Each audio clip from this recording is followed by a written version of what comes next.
Assim que os sacerdotes puseram os pés na água, ela foi se amontoando de um lado, deixando um caminho seco para o povo passar.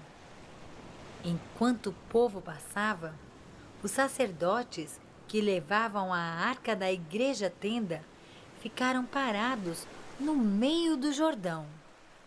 Quando saíram do rio, as águas voltaram a correr.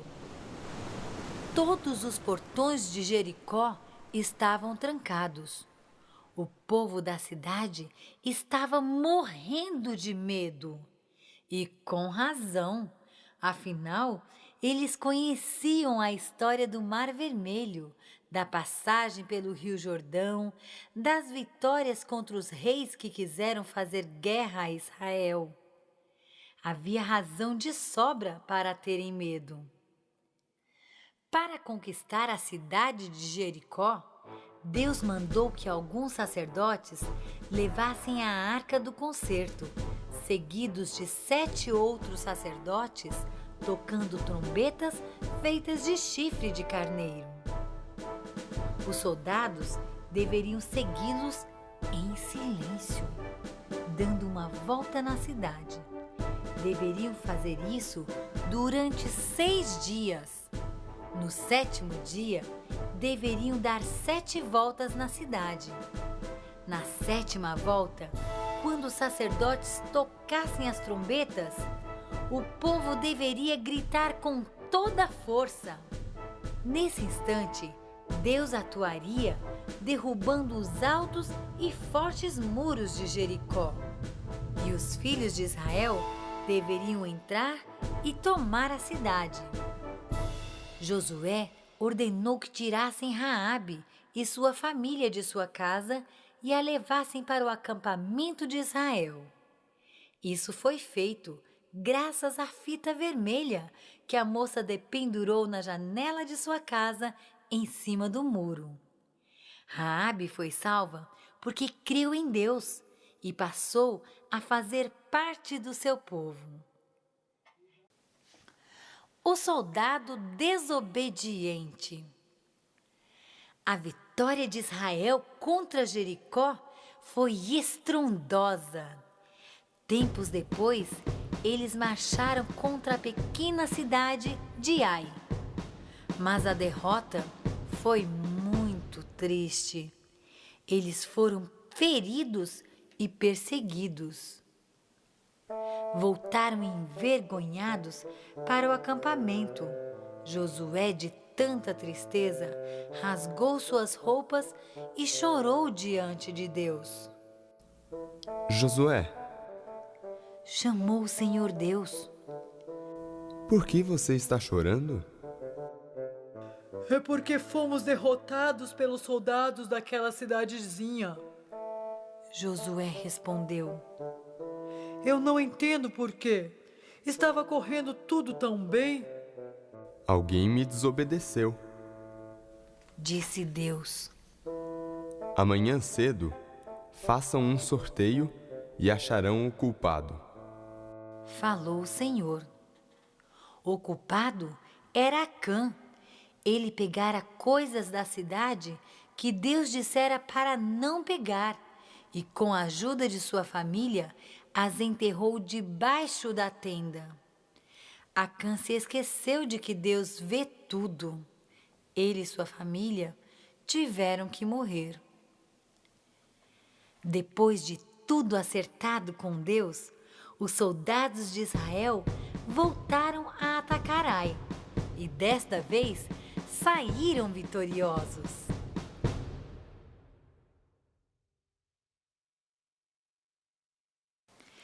A esperteza dos gibeonitas. Os reis das cidades vizinhas decidiram guerrear contra Israel. Mas os chefes da terra de Gibeão ficaram sabendo das maravilhas que Deus havia operado em favor daquele povo. Por isso, resolveram usar a mentira, achando que assim poderiam evitar uma guerra que eles sabiam já estava perdida. Gibeão era um lugar que ficava a curta distância do acampamento de Israel. Os chefes, no entanto, querendo dar a impressão de que sua cidade ficava muito longe, mandaram alguns homens para se fingir de embaixadores. Eles vestiram roupas velhas, calçaram sapatos gastos, puseram pão embolorado numa sacola, arranjaram uma garrafa de vinho feita de couro, toda remendada, e disseram para Josué que tinham vindo de muito, muito longe para fazer um tratado de paz com Israel. Josué e o povo se esqueceram de pedir o conselho de Deus. Aceitaram fazer o tratado de paz e poucos dias depois ficaram sabendo do engano. Para se conservarem vivos, os gibeonitas usaram a mentira. Por isso, eles tiveram que ser escravos de Israel para sempre.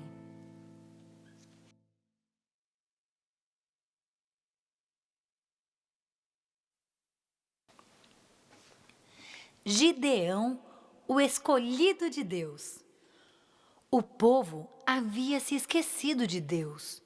Para ajudá-los a se lembrarem dele, Deus deixou que os povos daquelas terras os dominassem. Mas quando eles se arrependiam, Deus mandava alguém para livrá-los de seus inimigos. Uma dessas pessoas se chamava Gideão. Deus mandou Gideão convocar um exército para lutar contra seus inimigos. 32.000 homens aceitaram o chamado.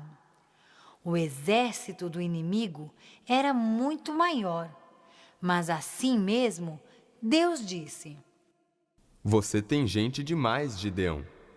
Mande uma boa parte para casa. Gideão achou aquilo estranho, mas obedeceu. Depois que os primeiros homens foram embora, sobraram apenas 10.000. Você ainda tem gente demais, Gideão. Disse Deus, e ordenou: Mande essa gente ir até o rio beber água, e eu vou lhe dizer quem deverá ir. Quando os soldados chegaram ao rio, alguns se deitaram na água e beberam tranquilamente. Outros apenas se agacharam depressa e encheram a mão, tomando a água enquanto corriam para a batalha. Gideão, Chamou Deus. mande embora os que se deitaram na água. Agora Gideão tinha apenas 300 homens. O que fazer com esse pingo de gente? Mas Deus sabia exatamente o que fazer. Ele ordenou: Divida seus soldados em 3 companhias. Dê uma trombeta para cada um e uma tocha acesa com um vaso de barro por cima para esconder a luz. Quando os soldados de Gideão, no meio da noite, se aproximaram do inimigo adormecido, vindos de 3 direções, tocando suas trombetas, com as tochas acesas e gritando a plenos pulmões, os soldados inimigos fugiram apavorados. E Israel venceu a batalha pelo poder de Deus.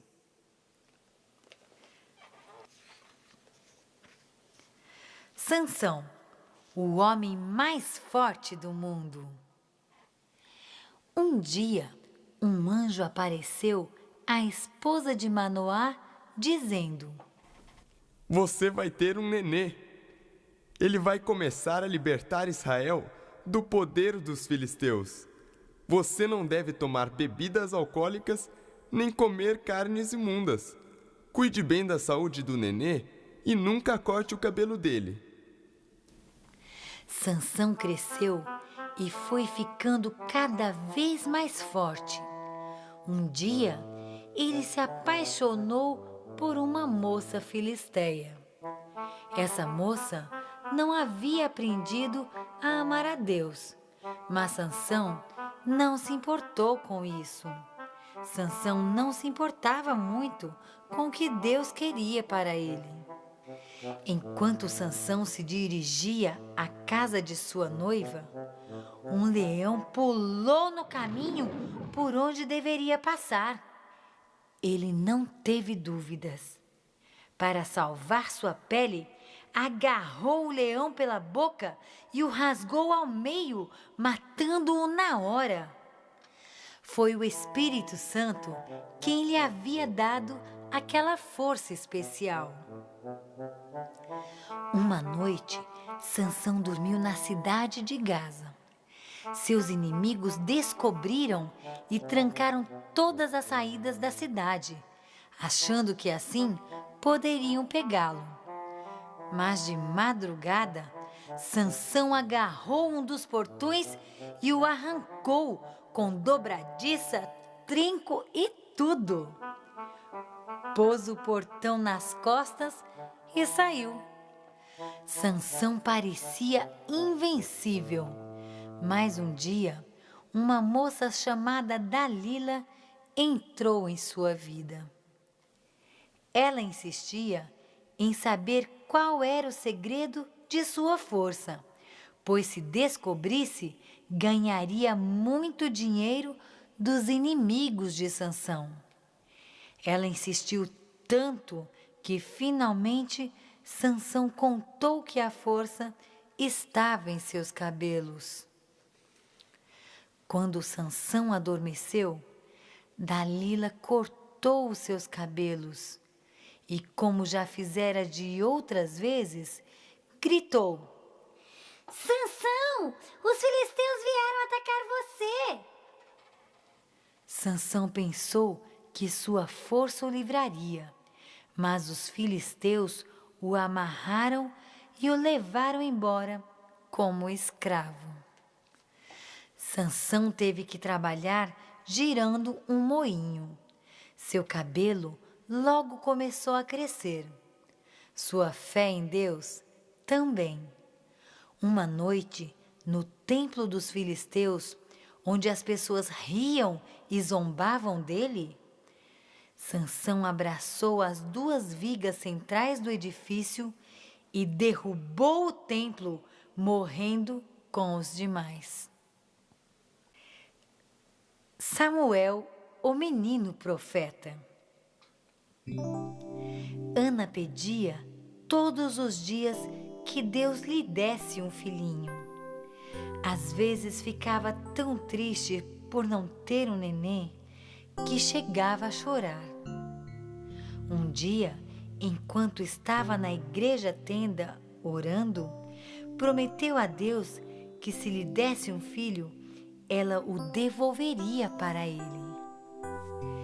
Deus ouviu a oração de Ana e lhe deu um lindo menino que recebeu o nome de Samuel, que quer dizer, do Senhor o pedi. Quando Samuel tinha uns 5 anos de idade, Ana o levou à igreja tenda para cumprir a promessa que fizera a Deus de devolver-lhe o menino. Samuel passou a morar com a família do sacerdote Eli. Ele sentia saudades da mamãe, mas aprendeu desde bem pequeno que pertencia a Deus. Samuel aprendeu a trabalhar no templo e cada ano sua mãe o visitava e lhe levava de presente uma roupa nova, toda feita de linho. Samuel amava a Deus e conversava com ele todos os dias. Uma noite, ao ir dormir, ele ouviu alguém chamar seu nome. Samuel, Samuel. Pensando que fosse o sacerdote Eli, correu até lá e disse: Estou aqui, o Senhor me chamou? Isso aconteceu 3 vezes. Na terceira vez, Eli entendeu que Deus queria conversar com Samuel. Por isso, aconselhou: Quando você ouvir seu nome outra vez, responda apenas: Fala, Senhor, porque o teu servo ouve. Quando Samuel ouviu a voz de Deus pela quarta vez, disse: Fala, Senhor, porque o teu servo ouve. Deus falou com ele e a partir daquela noite, Samuel se tornou um profeta de Deus, um menino profeta.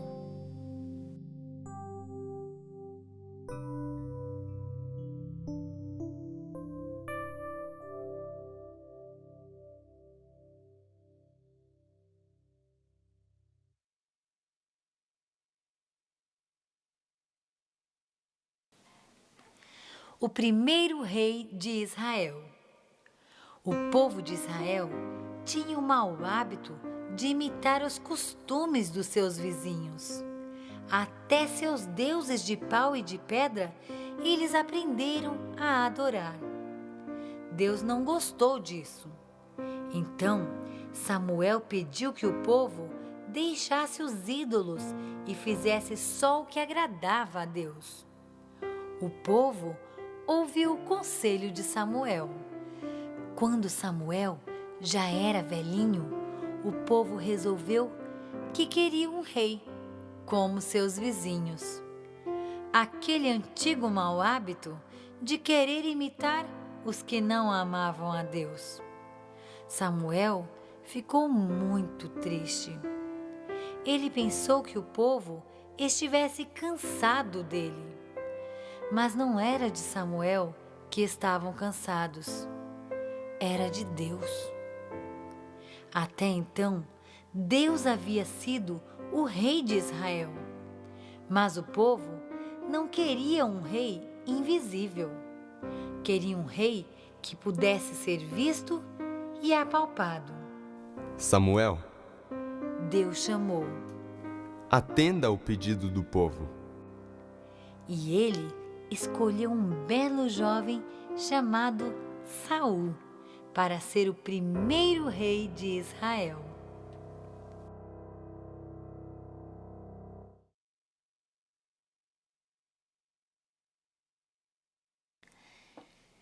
Saul decepciona a Deus. Quando Saul subiu ao trono, era humilde e amava e respeitava a Deus. Mas com o tempo, o poder e o sucesso lhe subiram à cabeça e Saul se tornou um homem tão orgulhoso a ponto de achar que sua vontade era mais importante que a vontade de Deus. Por isso, Deus não quis mais Saul como rei de Israel. Deus escolhe Davi. Um dia, Deus chamou Samuel para lhe mostrar qual seria o rei que deveria ficar no lugar de Saul. Ele mandou Samuel ir à casa de um respeitável senhor chamado Jessé, que tinha 8 filhos. Um deles deveria ser o novo rei de Israel. Ao chegar à casa de Jessé, Samuel foi apresentado a 7 dos seus filhos, mas nenhum deles havia sido escolhido por Deus para ser o novo rei de Israel. Você não tem mais nenhum filho? Perguntou Samuel. Tenho, Respondeu Jessé. mas ele é muito novo e está cuidando das ovelhas.